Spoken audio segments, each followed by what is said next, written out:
Copii, ce părere aveți voi de pastila de lectură? Îmi place. Îmi place. Data viitoare e rândul celor care au fost aici. Ei n-au citit astăzi pentru că n-au avut cartea sau poate n-au terminat-o de citit sau poate nu au vrut să citească azi. Data viitoare vor citi ei. Și noi vom sta să-i privim. Și data viitoare o să citim când o să, dacă o să ne mai primiți, o să citim din Cu ore inimă de copil, că asta va urma să citim după ce terminăm. Să facem puțin, că este tot un fel de jurnal, nu? Și Cu ore inimă de copil. Facem un pic comparație între cele două cărți. Eu știu. Comparația am scris de tatălui. Păi da. Și voi care ați ascultat ce au citit colegii voștri, ce părere aveți?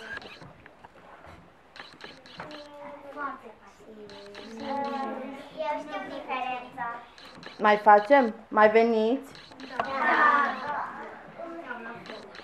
Și tu ce diferență ai observat? Eu am observat că n-am unei puștăci și am spus despre viața unor copii așa și Core inimă de copil este vorba despre niște copii care nu au atâția bani. Deci jurnalul unui puști și a unei puștoaice vorbește despre copii din ziua de astăzi și Cu ore vorbește de copiii de atunci? Da. Și voi cu cine vă identificați? Cu cine semănați voi mai mult? Unde vă regăsiți? Cu jurnalul unei puștoaice, așa? Deci sunteți din secolul... Doamna, a mea mai era mai lungă, numai că doamna atât a spus să citesc, numai asta, mai avem asta și asta așa. Și ți-a plăcut să citești? Da. Ai vrut să citești? Ai vrut? Da. Și mama a vrut. Da. Dar tu ai vrut? Deci mai veniți la pastila de lectură, nu? Da. Dacă o să mai fim invitați și dacă am fost cu mine și dacă am citit bine. Cu cel mai mare drag. 160.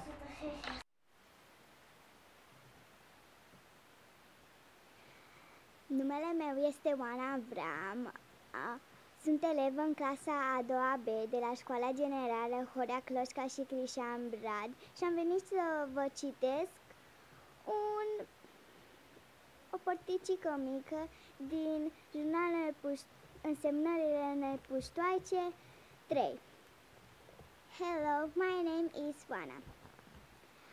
Astăzi e ziua recunoștinței. Ador sărbătoarea asta, în special pentru că am la dispoziție o cantitate de mâncare suficientă pentru toată distribuția filmului Big Time Rush. Împreună cu Briana am ajutat-o pe mama în bucătărie, iar tata s-a dus să o ia pe bunica de la aeroport. E grozav că bunica rămâne la noi în weekend pentru că n-am mai văzut-o de vara trecută de când ne-am mutat aici. Ai zis că pentru nimic în lume n-o să rateze ocazia de a mă vedea cântând la concursul de talente și că o să vină chiar dacă trebuie să meargă 500 km cu bicicleta ei electrică. Și e suficient de țăcănit o să o facă. Bunica spune că toate prietenele ei au bicicletă electrică sârdă și că să se distreze, se întâlnesc și se dau prin oraș ca o bandă de motocicliști de vârsta a treia, sorbind sirop de tuse și punând pastă de dinți pe mânerele mașinilor parcate. Bunica e un pic sărită de pe fix, de fapt foarte sărită de pe fix, dar mama spune că e din cauza că are o personalitate excentrică și că îi place să se bucure de viață.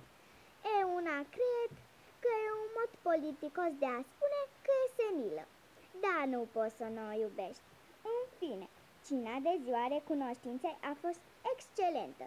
După ce ne-am îndopat cu toții, tata a aprins focul și am jucat cu toții mima în fața șemineului. A fost ideea mea să mimăm cântăreți celebri, așa că am tras bilețele dintr-o pălărie. Când a venit rândul bunicii, a fost cât să murim de râs. Doamne, a fost super tare când a imitat-o pe Lady Gaga. La sfârșitul jocului, Bunica ne-a îmbrățișat pe fiecare în parte. Ochii s-au umplut de lacrimi și ne-a spus că trebuie să facă un anunț foarte important. Cred că ar trebui să știți adevăratul motiv pentru care am vrut să petrec aici ziua recunoștinței. Sunt înaintată în vârstă și foarte curând o să vă părăsesc și o să plec într-o călătorie lungă, foarte lungă.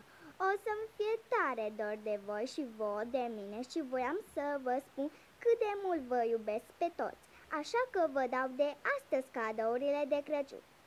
Mai ales că nu vor mai fi aici cu voi de sărbători. Dacă nu voi fi aici în carne și oase, spiritul meu cu siguranță va fi. Tata s-a emoționat foarte tare și lacrimile au început să curgă și roi. Mamă, și noi te iubim, dar te rog, nu mai vorbi despre moarte și despre cum o să ne părăsești. Doamne, era atât de trist încât și eu m-am smiorcăit puțin. În clipa aia, bunica s-a întors spre tata și și-a dat ochii peste cap, cum tata ar fi fost cel mai mare cretin. Pentru numele lui Dumnezeu, cred că te-a scăpat taică-tu în cap de prea multe ori când erai mic. Cine a zis ceva de moarte? Gladys, Beatrice și cu mine mergem în Las Vegas pentru 2 săptămâni. Plecăm miercurea viitoare. De acolo vom lua autocarul până la Hollywood, ca să vedem o înregistrare a show-ului modernat de Betty White și a prețului corect. Nu ne întoarcem înainte de Crăciun.